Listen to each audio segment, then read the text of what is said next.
मैं प्रियंका गांधी वाड्रा, जो लोकसभा की सदस्य निर्वाचित हुई हूँ, सत्यनिष्ठा से प्रतिज्ञा करती हूँ कि मैं विधि द्वारा स्थापित भारत के संविधान के प्रति सच्ची श्रद्धा और निष्ठा रखूँगी।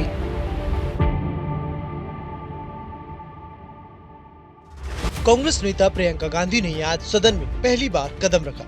उनके कदम रखते ही कांग्रेस सांसदों की खुशी दोगुनी हो गई। चुनावी डेब्यू के साथ ही प्रियंका गांधी का शानदार आगाज भी आज देश भर की सुर्खियां बन गया। वायनाड से लोकसभा सांसद के रूप में चुनी गई प्रियंका गांधी ने आज अपने अंदाज में शपथ ली। इस दौरान सभी की नजरें प्रियंका गांधी के सदन में शपथ लेने पर थी। श्रीमती प्रियंका गांधी वाड्रा। मैं प्रियंका गांधी वाड्रा, जो लोकसभा की सदस्य निर्वाचित हुई हूँ, सत्यनिष्ठा से प्रतिज्ञा करती हूँ कि मैं विधि द्वारा स्थापित भारत के संविधान के प्रति सच्ची श्रद्धा और निष्ठा रखूँगी। मैं भारत की प्रभुता और अखंडता अक्षुण्ण रखूँगी तथा जिस पद को मैं ग्रहण करने वाली हूँ, उसके कर्तव्यों का श्रद्धापूर्वक निर्वहन करूँगी। जय हिंद।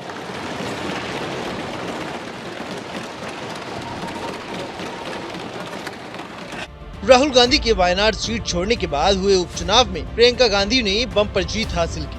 ये जीत सिर्फ जीत नहीं बल्कि रिकॉर्ड मतों से हासिल की गई है। प्रियंका गांधी ने करीब 4 लाख से ज्यादा मतों से अपनी जीत हासिल की है। केरल के वायनाड से उपचुनाव जीत कर आई प्रियंका गांधी वाड्रा ने आज सदन सदस्य रूप में शपथ ग्रहण किया। प्रियंका गांधी जब पद और गोपनीयता की शपथ ले रही थी तो उनके भाई राहुल और मां सोनिया भी वहां बतौर सांसद मौजूद थे। शपथ ग्रहण के बाद प्रियंका भी उन नेताओं की फहरिस्त में शुमार हो गई जिनके परिवार का एक न एक सदस्य संसद के किसी न किसी सदन में बैठा हुआ है। इसके अलावा एक रोचक तथ्य ये भी है कि आज से संसद में बतौर सांसद तीनों सोनिया गांधी, राहुल गांधी और प्रियंका गांधी मौजूद रहेंगे। सोनिया गांधी राज्यसभा की सदस्य हैं, जबकि राहुल गांधी और प्रियंका गांधी लोकसभा की। कांग्रेस उम्मीदवार प्रियंका गांधी ने हाल ही में वायनाड लोकसभा चुनाव में बड़ी जीत हासिल की। राहुल गांधी के वायनाड सीट छोड़ने के बाद उनकी बहन प्रियंका गांधी यहां चुनावी मैदान में उतरी थी। करीब 3.5 दशक का खुद का राजनीतिक अनुभव बताने वाली प्रियंका गांधी पहली बार चुनावी राजनीति में दाखिल हुई है। वायनाड से उपचुनाव लड़ा। वायनाड में प्रियंका ने माकपा के सत्यन मोकेरी को 4 लाख से ज्यादा वोटों से हराया। प्रियंका गांधी ने सक्रिय राजनीति में काफी देरी से कदम रखा। इससे पहले वो केवल अपनी मां और भाई के लिए चुनाव प्रचार करती रही है। साल 2004 के लोकसभा चुनाव में वह अपनी मां सोनिया गांधी की चुनावी अभियान प्रबंधक थी और अपने भाई राहुल गांधी के चुनाव प्रबंधक की मदद करती थी। 23 जनवरी 2019 को प्रियंका गांधी औपचारिक रूप से राजनीति में आई। वो पार्टी की महासचिव बनी। इसके साथ ही प्रियंका गांधी पूर्वी उत्तर प्रदेश की प्रभारी भी रही। 11 सितंबर साल 2020 में उन्हें पूरे उत्तर प्रदेश का प्रभारी महासचिव नियुक्त किया गया। सक्रिय राजनीति का हिस्सा न होने के बाद प्रियंका ने अमेठी और रायबरेली में कांग्रेस को मजबूत करने का काम किया। साल 2022 उत्तर प्रदेश के विधानसभा चुनावों में कांग्रेस ने प्रियंका गांधी के नेतृत्व में चुनाव लड़ा। प्रियंका यूपी के चुनाव में 40% टिकट महिलाओं को देकर चर्चा में आ गई थी। इस चुनाव में प्रियंका गांधी ने लड़की हूँ लड़ सकती का नारा भी दिया था, जो काफी चर्चाओं में रहा था।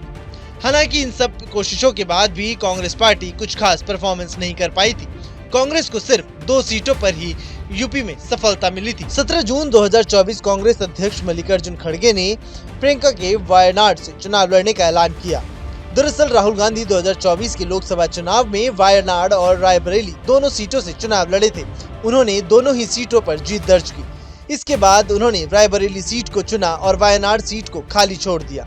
वहां उपचुनाव करवाने पड़े, जिसमें प्रियंका गांधी ने जीत दर्ज की है। कांग्रेस महासचिव प्रियंका गांधी वाड्रा ने सक्रिय संसदीय राजनीति में कदम रख लिया है। इसका फैसला वायनाड के मतदाताओं ने उपचुनाव में किया। वायनाड सीट पर हुए उपचुनाव में प्रियंका ने 4,10,941 वोट से जीत हासिल की है। कांग्रेस महासचिव प्रियंका गांधी को करीब 6,22,338 वोट ही मिले थे।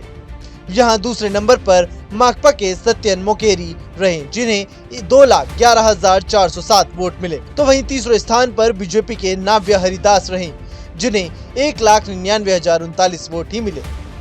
अब इस जीत के साथ ही प्रियंका गांधी का राजनीतिक सफर भी अब शुरू हो गया है। अब देखना होगा कि सदन में उनकी क्या कुछ भूमिका रहने वाली है। Bureau report, news nation.